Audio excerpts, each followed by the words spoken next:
हिमांशु। आपका नाम हिमांशु है। हिमांशु यादव की हिमांशु गौतम क्या है? हिमांशु यादव। अच्छा ठीक है। किस कक्षा में पढ़ते आप हैं? 6 में। ये बताइए हमारे देश का क्या नाम है? हमारे देश का क्या नाम है? इंडिया। दूसरा कोई नाम? भारत। तीसरा कोई नाम? अभी कोई बच्चे को पाखंड, आप शांत रहें, कोई बच्चे को पाखंड में निपुण नहीं पाया। अभी कभी कभी देखिए राहुल गांधी चिल्लाता है, इसलिए कह रहा हूं चिल्लाता है, जो असंवैधानिक शब्द हैं जिसको कॉन्स्टिट्यूशन में जो है कहीं उसका नाम जिक्र नहीं है, मैं बच्चों को देने के लिए इसका एक बनाया हुआ जो है कि बच्चों को दिया जाए।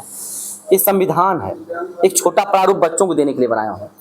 ये प्रथा चलेगी, बच्चों को दिया जाए, बच्चों को मालूम हो कि इसमें कितने नियम कानून है, कितनी धाराएं हैं, एक ज्ञान मिले। लेकिन ये किसी के घर में, हमारे समाज में नहीं है। अब होना चाहिए सबके घर, क्योंकि हम इसी से हमें आजादी है। बच्चा अभी तेज बोली बेटा, बच्चा अभी बताया है कि जो है, इधर आइए, इसको लगा दे, थोड़ा आवाज आपकी जाती रहेगी। बच्चा बताया कि हमारे देश का नाम भारत है। तेज बोलिए आप। भारत है। और दूसरा नाम क्या है? इंडिया। तीसरा कोई नाम हमारे देश का नहीं है। लोग कभी कभी पाखंड अंधविश्वास में कहते हैं हिंदुस्तान। हमारे देश का नाम हिंदुस्तान नहीं है, पाखंडवाद अंधविश्वास है। क्योंकि संविधान के जो है आर्टिकल फर्स्ट में लिखा हुआ है, आर्टिकल फर्स्ट में ये लिखा हुआ है कि India that is Bharat, India that is Bharat.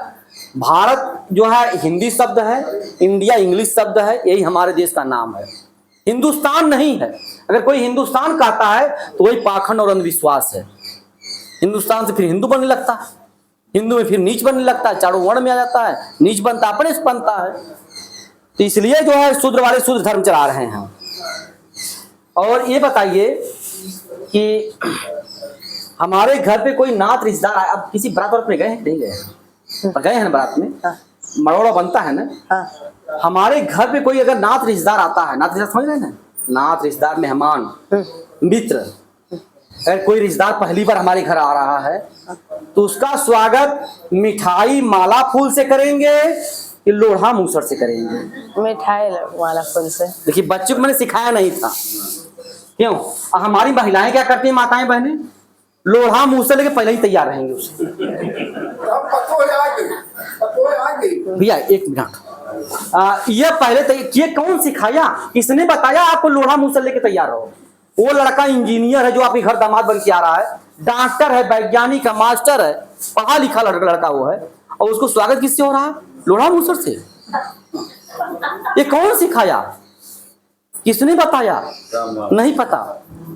हमारे लोग करते चले आए। अरे भैया क्या है, इसको तो तर्क करिए। हमारे लोग करते चले आए, भाई हमारे लोग गलत। वही अंधे वाली कहानी आ गई, अंधरी वाली कहानी आ गई कि जो है वो कहानी भी लंबा समय लगेगा, बच्चे से प्रश्न पूछना है, तो हमें ये नहीं करना चाहिए। बेटा ये बताइए, नींबू मिर्चा जानते हैं? नींबू मिर्चा, तो नींबू और मिर्चा खाने से फायदा कि लटकाने से फायदा है? लटकाने से। हम नहीं, हम ये एक प्रश्न उत्तर बताइए, हम दोनों विकल्प बता रहे हैं। नींबू और मिर्चा खाने से फायदा है कि दरवाजे पे लटकाने से फायदा है? खाने से। अपने दिमाग से बताइएगा। खाने से फायदा है। बच्चा अभी कोई इसको पाखंड में नहीं डाल पाया, नहीं तो इतना बड़ा चुरका रखवा देगा, सावन में तिलक लगा देगी, रक्षा बनवा देगा। तो खाने से, नींबू और मिर्चा खाने वाली सामग्री है ना, उसे खाने से हमें शरीर में फायदा होगा ना। उसे तमाम जो है विटामिन सी, तमाम मिनरल्स मिलेंगे। मिर्चा खाने में भी तमाम मिनरल्स मिलेंगे हमें। अच्छा ये बताइए, घी जानते हैं गाय और भैंस का ना, देसी घी। देसी घी खाने से फायदा है कि जलाने से? खाने से। बच्चा बताया खाने से फायदा है। तो बच्चा के लिए इतना बड़ा प्रश्न बता रहा है, इसके लिए ताली तो एक बार बजी जानी चाहिए। एक बार भाई इसके लिए ताली तो बता देंगे भाई, इसको उत्साहित करने के लिए। अच्छा बेटा ये बताइए, जो देसी घी जलाता है वो चालाक है कि मूर्ख है? मूर्ख है।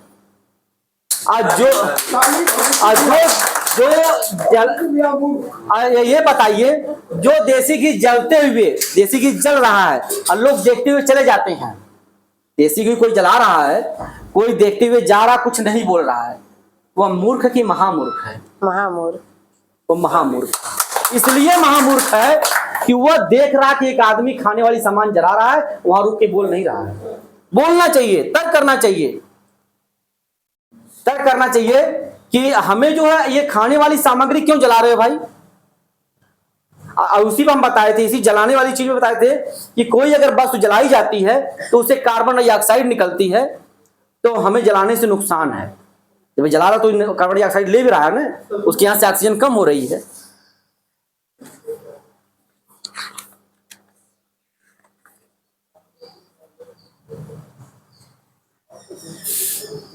अच्छा ये बताइए आप, प्रीति भोज और मृत्यु भोज, दो भोज होता है, एक खुशी का एक दुख का।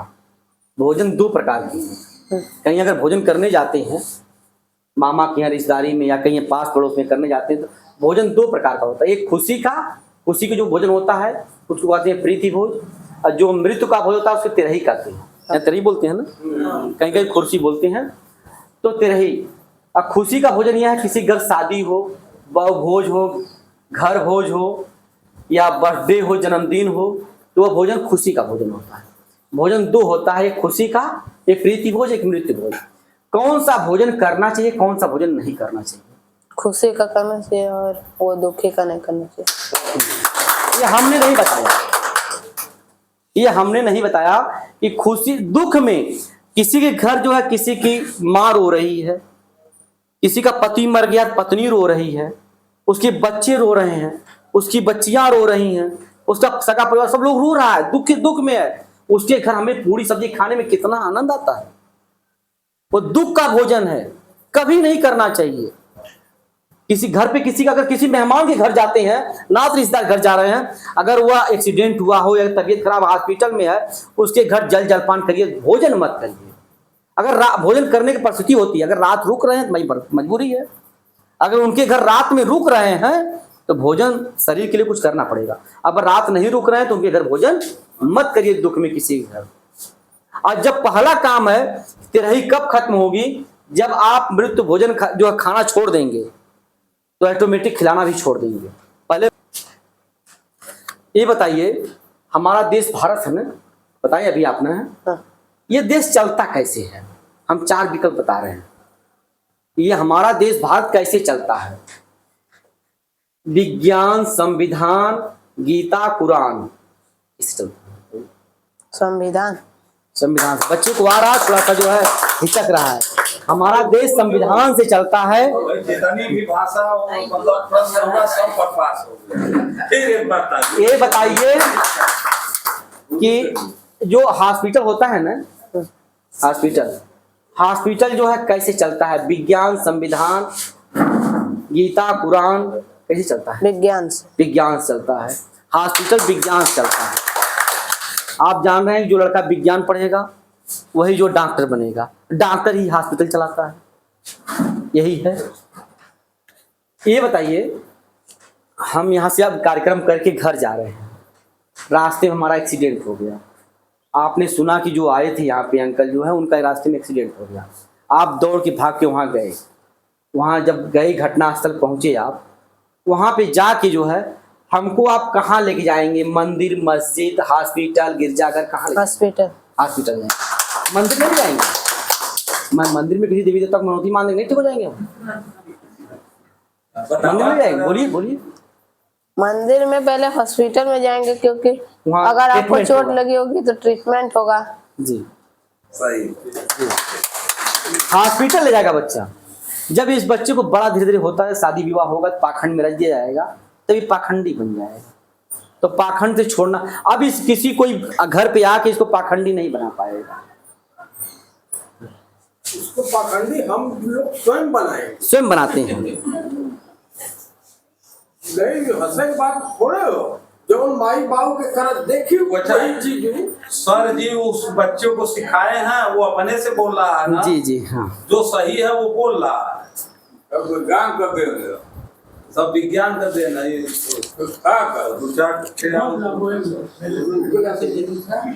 हमारे देश की प्रथम शिक्षिका क्या नाम है बेटा? हमारे देश की प्रथम शिक्षिका क्या नाम है? भारत देश की प्रथम शिक्षिका महिला क्या नाम है? अच्छा, एक मिनट, इनको पहचान रहे हैं क्या आप?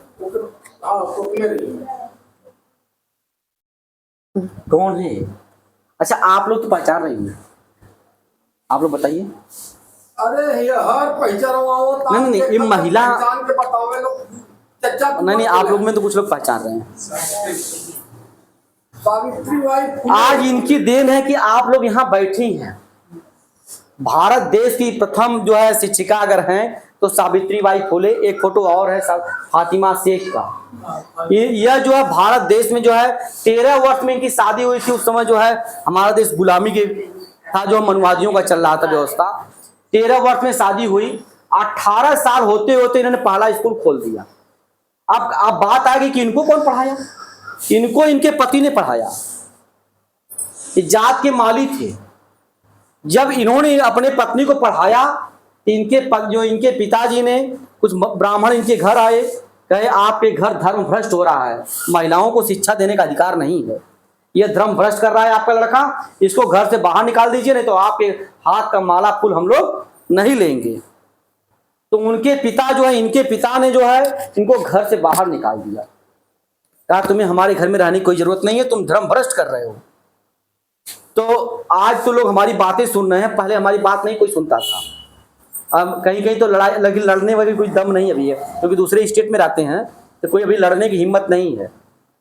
हम जानते हैं कि हमें कैसे लड़ना है आपसे है। तो यह जो है घर से बाहर निकले। एक मुसलमान व्यक्ति ने, 2 भाई बहन थे, उस्मान शेख और उनकी बहन फातिमा शेख ने, दोनों ने अपना घर दिया इनको रहने के लिए।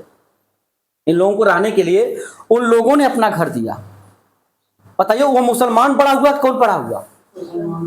तमाम हिंदू धर्म में रहे वो लोग, कोई जगह नहीं दिया। जगह भी नहीं दिए। हमारी ही घर की समाज की महिलाएं इस महिला पे कंकड़ पत्थर और कीचड़ फेंका करती थी। ये पढ़ाने जाती थी, ये अपने बैग में 2 साड़ियां लेके जाती थी। एक साड़ी जो कीचड़ से गंदी होती थी तो स्कूल में जाकर दूसरी साड़ी बदल लेती थी, अब पढ़ाने का काम करती थी। आज हमारा देश जो है, आज महिलाएं शिक्षित हैं। इनको शिक्षा का मंदिर बनाने के लिए, जिसको ये भाषा में बोलता, वही मुसलमान से जमीन दी। हाँ, उस्मान शेख और फातिमा शेख ने दिया। चुनाव से हम यह बहस लड़ी।